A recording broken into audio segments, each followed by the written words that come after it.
Get this and get it straight. Crime is a sucker's road, and those who travel it wind up in the gut of the prison of the grave. There's no other end. But they never learn. From the pen of Raymond Chandler, outstanding author of crime fiction, comes his most famous character in The Adventures of Philip Marlowe.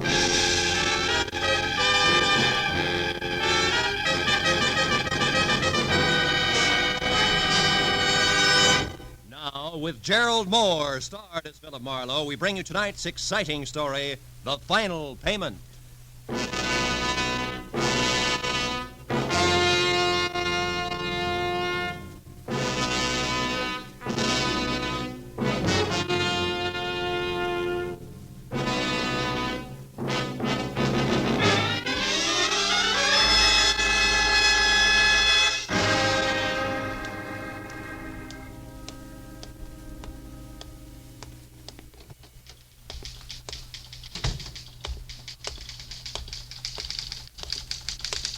Yes, sir. I'm Philip Marlowe.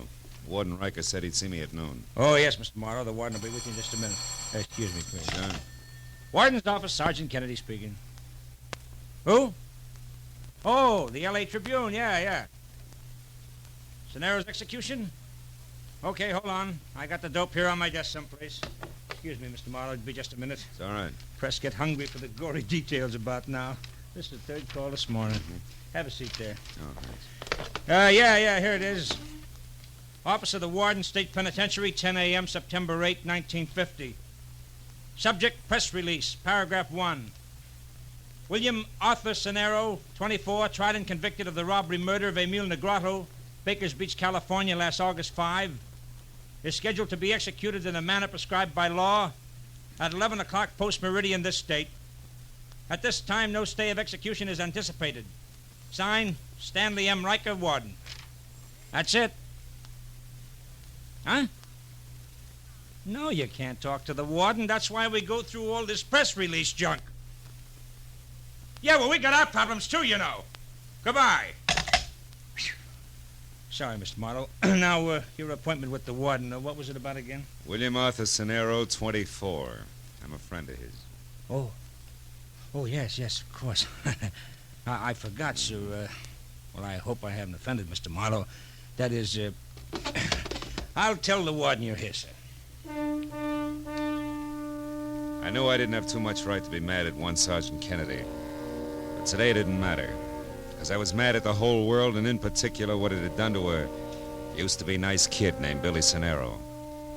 And when I stood in Warden Riker's far-from-drab prison office and waited while a dapper man in gleaming Hickok cufflinks and soft gray gabardine got through talking to his wife in syrup-sticky tones, I began to get mad at him, too. But that drained out of me fast because when he hung up, he scraped the goo off his voice quickly, shook hands like he meant it, and told Kennedy we weren't to be disturbed. When he spoke of Cenaro, a lot of sympathy crawled in between the words, even when he came to the point. It's a breach of regulations for a condemned man to have any visitor other than the prison chaplain on the day of his execution, Mr. Marlowe. So first of all, just how well do you know Cenaro? Well, he sold papers on the corner near my office as a kid. We swapped gags twice a day. And when his father died and he quit selling papers? I never saw him again until a year ago when he got over-involved with some tin-horn gamblers.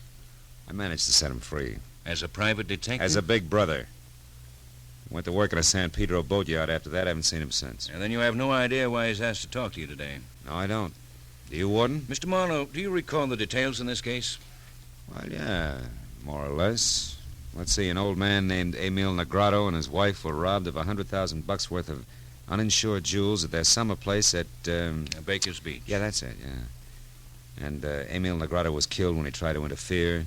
Cenaro was tied back to it by a single fingerprint and later identified by Mrs. Negrato.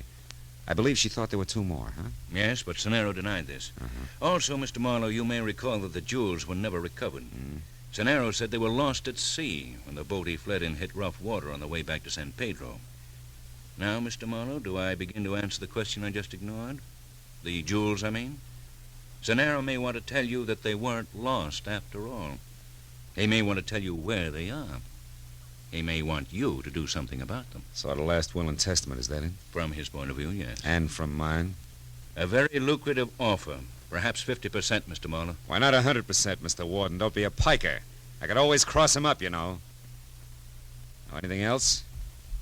Or were you just letting me know why the state is allowing this visit? I was just letting you know what the state knows, Mr. Marlowe. Uh-huh. I know a little more. I know that Billy Cenero is through as a criminal. In his heart. Not just because he's behind bars with worse to come. He's ready to die, Mr. Marlowe. Almost anxious. Well, then why the session? Why all the statistics? Why the invitation for me to play informer? For two reasons. First, I may be wrong about the boy completely. Thus, his repentance is a fake. Which you don't believe. No. What's the other reason? Look, Marlowe, if anything goes wrong, you came in here as an informer. That's official. And unofficially? I want to give the boy a break. Cenero asked to get you because he wanted to talk to the only person in the world he thought he could trust. And right now, I think he has every right to just such a talk, whatever it's about. I only wanted to be sure he talked to the correct party, that's all. Sergeant Kennedy to show you the way, Mr. Marlowe, to Cenero's cell.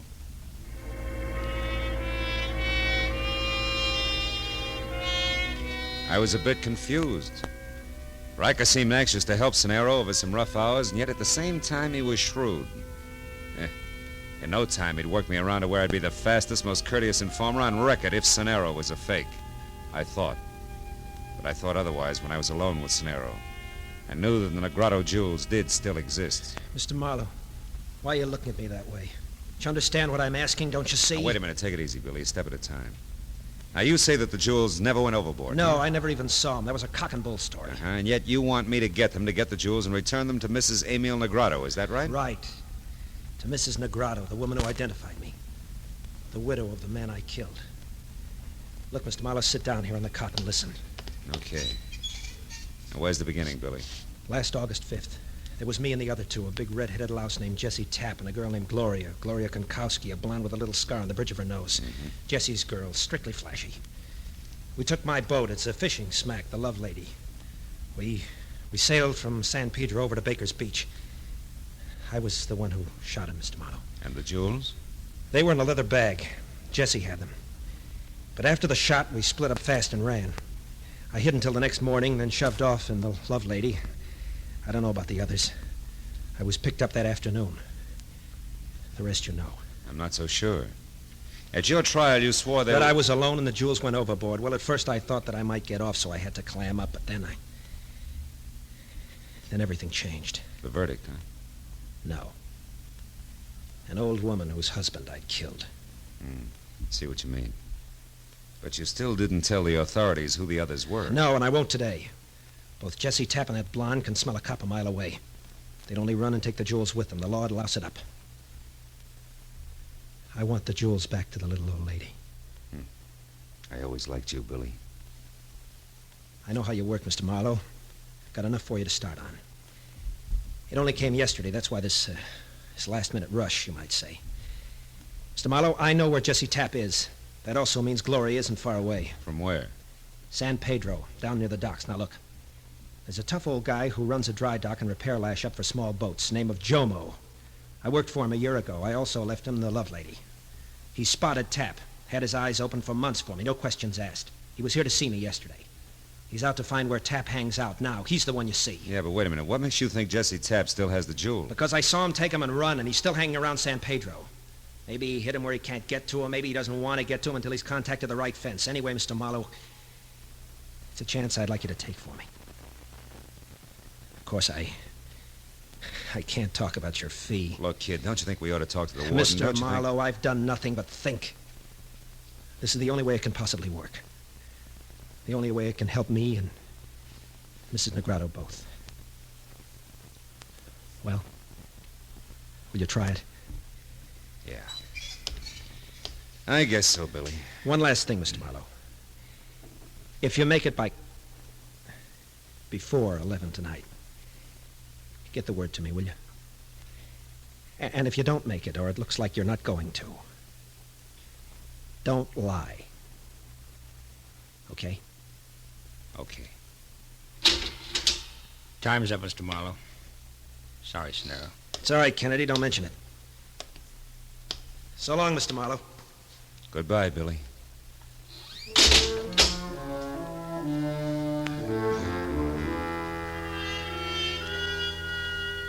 It took 5 minutes for me to walk back to the warden's office and 5 more to lie to him about what Scenaro had wanted of me. And another 10 to get outside and head toward my parked car. I was thinking about what the condemned man had told me when I suddenly realized I was in the middle of a busy street and right smack in the path of a speeding car. Hey, what's the matter with you? What is that? Mister, you all right? Holy You smoke. okay, huh? Yeah, I'm okay. Much obliged. I'll try to remember to look where I'm going next time. Yeah, these jerks figure every street's an Indianapolis Speedway. Yeah. And another thing, that geezer didn't stop either. I know. But if you're interested, I got a squint on him before. I was in that corner drugstore after a Coke, and while I was waiting, I happened to see this guy stand outside his car, and all of a sudden he got in it and took off. You mean he got all that speed up just from the end of the street? Tell me, friend, what'd he look like? He's tiny. Tiny like your pinky finger. Had elevating shoes on. Plus the fact he needed a shave. Say, you don't think it was purposeful, do you? Not an accident, I mean. I don't know. But either way, I'm much obliged to you, friend. Bye-bye. I made a mental note about the small man with big heels and a beard and let it go at that. And I took one last look at the prison. It made me want to drive the 300 miles to San Pedro fast.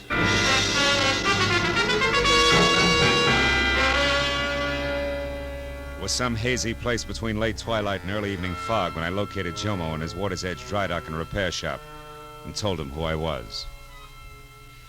I was fond of that Scenaro lad, Marlowe. I'm glad I can help him some way. That boat here was his, you know, the love lady. Mm-hmm. Putting her back in the water tonight. Love lady. That might be what he needed to keep him out of trouble at that. It's hard to say, Jomo. But look, I don't have much time. Do you know where I can get next to this Jesse Tapp? Aye. I followed him just this morning from a bar on 3rd Street. He's hiding out in a warehouse on Lookout Hill Road. It's shut down now. It won't open up again until... Hold it, Jomo. That noise, that came from out here. There's someone there, Mr. Marlowe? Oh. No, not anymore, there isn't. And there probably wasn't. I got me a clumsy little cat, Marlowe, always falling over. Jomo, you himself. said Lookout Hill Road, right? Aye. Yeah, there's only a block long, the highest point in town. You just head straight up King Street to the top. You can't miss the warehouse. Thanks. Jomo. You have no idea what this is all about, huh? Well, I wouldn't say that, Marlowe. But you see, I don't let myself think of some things too much. I keep my mind on boats more than people. Easier to understand. Easier to repair, too. Good luck, Marlowe.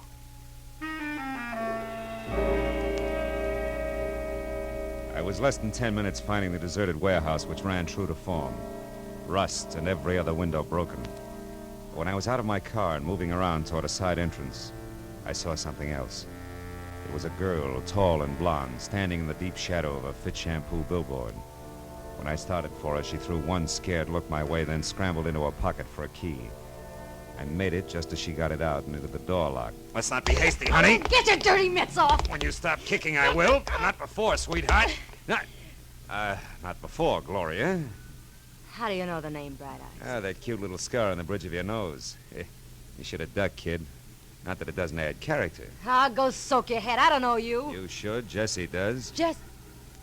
Who are you anyway? Name's Marlowe. Here to see your boyfriend Tapp per schedule. It's a business appointment, Gloria. Business? Oh, yeah, sure. Fence, huh? Yeah, fence, huh? Now do we go up or throw pebbles at the windows until Jesse comes out? Which? We go up, now that I know who you are. You know, Jesse didn't mention you're coming. That's what I like about working with Jesse. Which way? Up these stairs. Kind of nice setup we got here, huh? Yeah.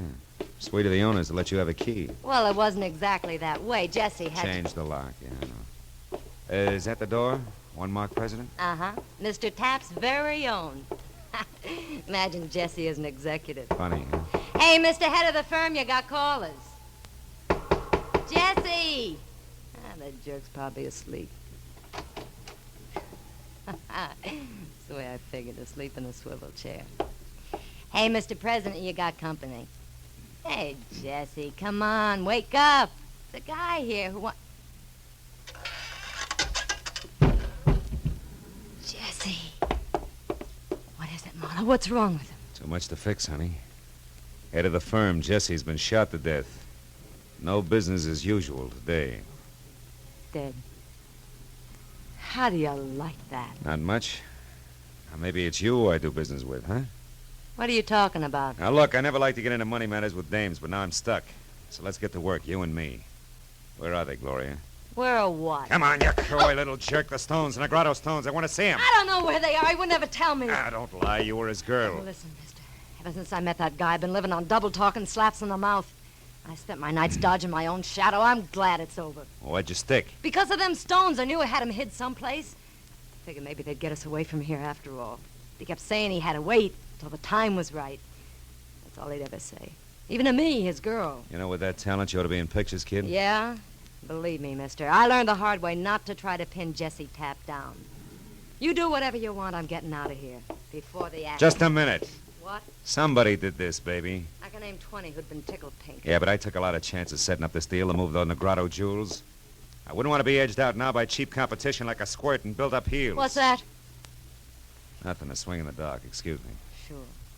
Now you excuse me. It's strictly your problem, sucker. I stood and watched her as she walked away. I didn't know just what my next move should be, but then it hit me. Whoever had killed Jessie Tapp would go for her next. So when she hailed a cab at the foot of the hill, I ran to my car and I started after her. But by the time I got turned around, a switch engine playing shuffleboard with a string of boxcars cut in between us. When that was over, Gloria was gone. I spent the next hour and a half raking the neon-lighted muck along the docks looking for her with no success. Until finally, in a rancid backwash called the Reef, I got a break, but from another direction. The same unshaven little man with high heels who tried earlier to run me down was at the bar, blinking back the sting of a straight shot. I watched while he picked up a handful of small change from the bartender, and when he pranced toward a phone in the hallway at the rear, I followed him. It was too good to be a coincidence. Yeah. He had That's to right, tie in. operator. San Diego. Yeah, Christine Fuller, right. How much? Okay.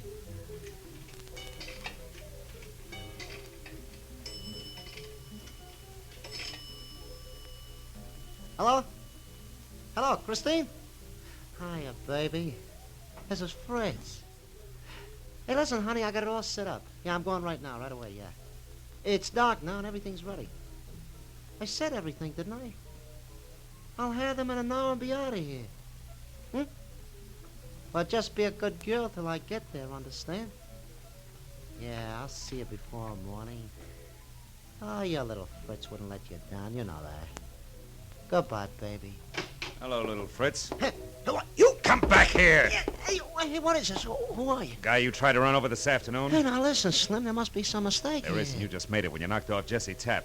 And now that I got you, little Fritz, I'm going to shake you up and down until a lot of answers or a lot of teeth start dropping out of you. No, Make up your mind. What's it going to be? Come on! no, leave me alone. Stop.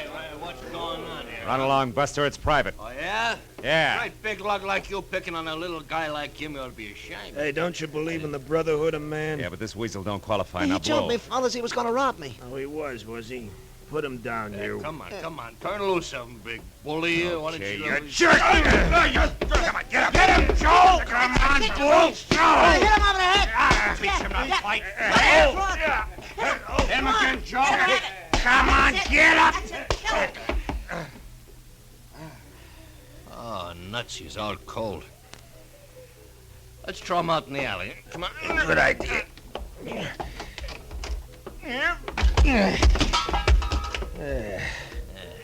Hey, where'd the little guy go?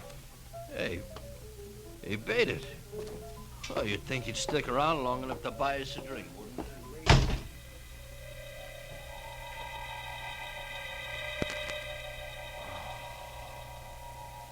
Judging from the way my face felt, the two longshoremen must have, had barnacles on their fists. In the 5 minutes it took me to climb back on my feet, I thought some very unpleasant things about the brotherhood of man, both fore and aft. But I dropped them when I remembered the time was running out fast for my client, and I still hadn't got beyond the loose ends I'd started with. Tapp's girlfriend, Gloria, and little Fritz.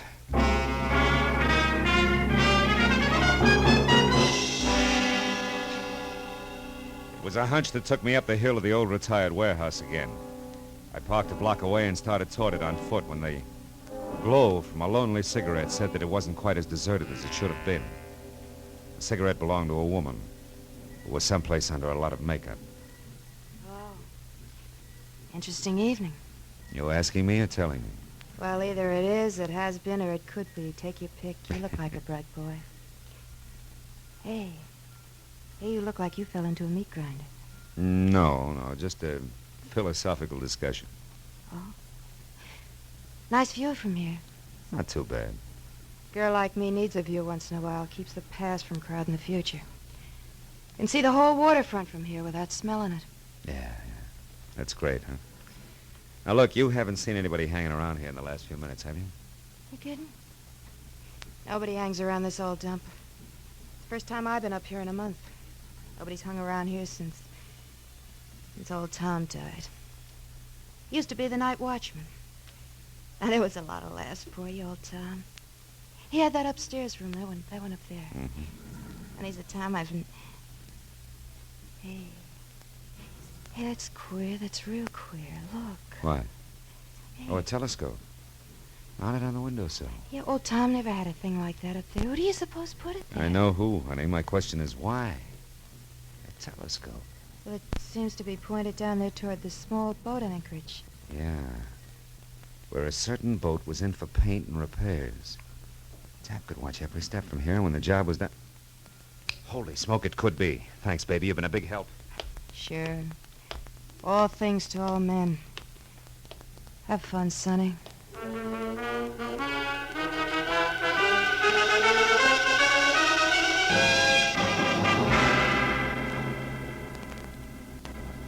My client's boat was a long shot, but it was the only bet I had. And it stayed a long shot all the way down to Jomo's dock. There the odds began to drop fast to even money when I heard the motor running and found the door to Jomo's boathouse half open. It became odds on when I eased inside and stumbled over Jomo himself, stretched out unconscious on greasy planks like a beached bull whale. I stepped over him, got my .38 in hand, and edged out along the catwalk to the open dock where the boat scraped restlessly against the fenders. There were no lights except for a tiny spot no bigger than the hole in a candy lifesaver that probed frantically along the seams inside the cabin. It was little Fritz with a shielded flashlight, intent on finding something fast. I stepped into the boat, deliberately kicked over an oil can and crouched. The light went out. Who's there? Somebody out there? Well, speak up. Throw your gun over the side and stand real still. Do it now, little man, or I'll blow you in two. Oh, no, wait. Yeah. Who are you? It's me, Fritzy Marlowe. So Tap hid the stones right here on Bill Sonero's boat, huh? Yeah, that's right. They're still here. Fortune. Hey, look, fella, if we play it smart, there's Shut plenty for up. both. I want a few things straight first. Correct me if I'm wrong. Tap hid the jewels aboard here after the robbery without Sonero's knowledge. But after Sonero was caught, he gave the boat to Jomo, who kept it locked up inside there. Which meant that Tap had to wait until Jomo'd finished his repairs before he could get back the stones again, huh? Yeah, that's right. They were too hard to handle anyway. They had to be hid someplace. They were safe here, so why stir up another fuss? What else you want to know? Are you going to explain to your little sugar in San Diego that Christine Fuller you cooed to tonight when you don't show up for a few years? Marlowe, we can do business. And another thing. How'd you get into this act in the first place? I got ways, like a couple of friends on the inside. Oh, that figures. One of them must be on the inside of the state pen. That's how come you hooked onto me so fast with that car. Who is it? A guard named Kennedy.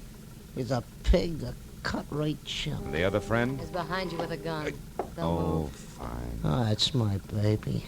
I'll take your gun now, Mr. Marlowe. Oh! Stop it. Put it away, Fritz. Did you find the stones? Not yet, but it won't be long now, sugar. Marlowe, get in that cabin and run this boat. We're going out.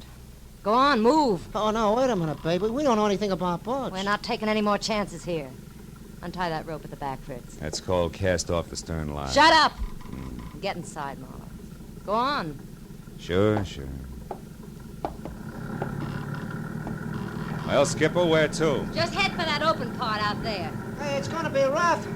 Well, that won't matter to us, baby. We've been through plenty together, huh? Yeah, like putting Jesse Tapp out of the way for a starter. Sure, well, he asked for it. He was a pushover for Gloria here. Why, you... So it was little Gloria who killed him, eh?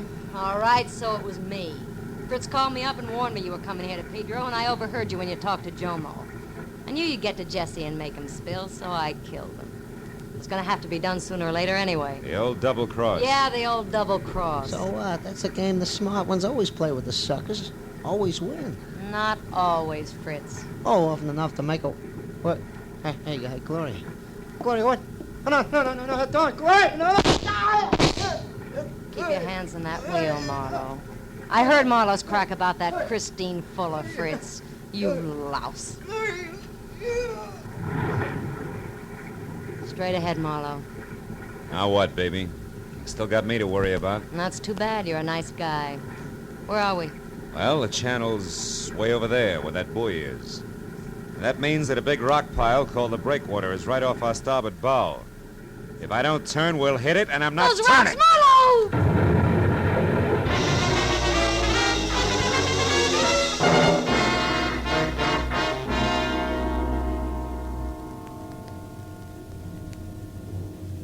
Feeling better now, Mr. Marlowe? Yeah, thanks, Lieutenant. That water was awful cold. You said it. Have another cup of Coast Guard mud. Do you good. Oh, thanks. Look, I was wondering If we located the girl you told us about? Yeah. Yeah. She wasn't as lucky as you were. However, your boat hung up on the rocks. The boys found all that jewelry in the cabin, in this leather baggie. Well, we'll be in a couple of minutes. Good. I'll just have time to call a young guy and tell him he can close out his books. They balance now. He's paid up in full.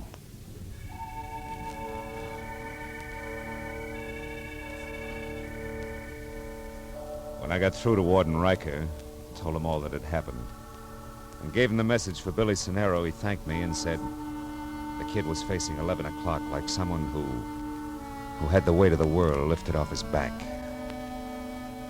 A back that should have been part of a football team. A back that should be tanned from the sun at the beach.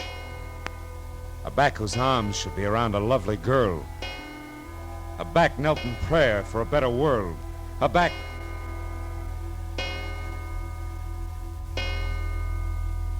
strapped to the electric chair.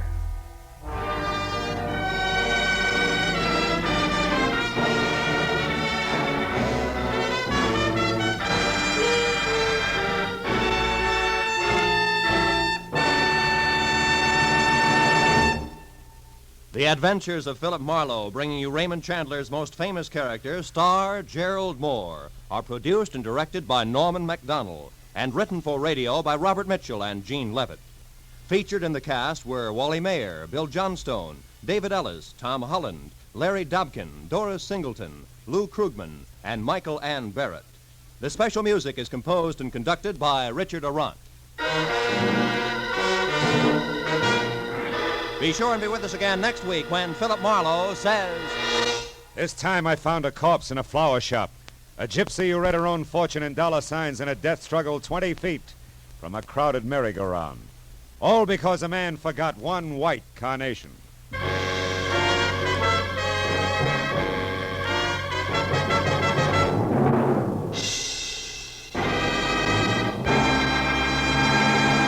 Grand Central Station, the very name itself creates a tingle of excitement. Grand Central Station, that busy, gigantic railroad terminal where every day hundreds of vital human dramas occur.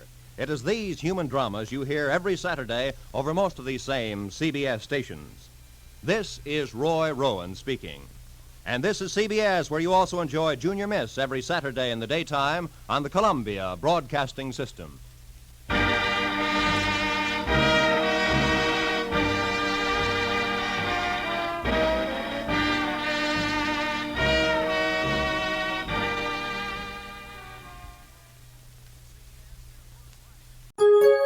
VintageRadioshows.com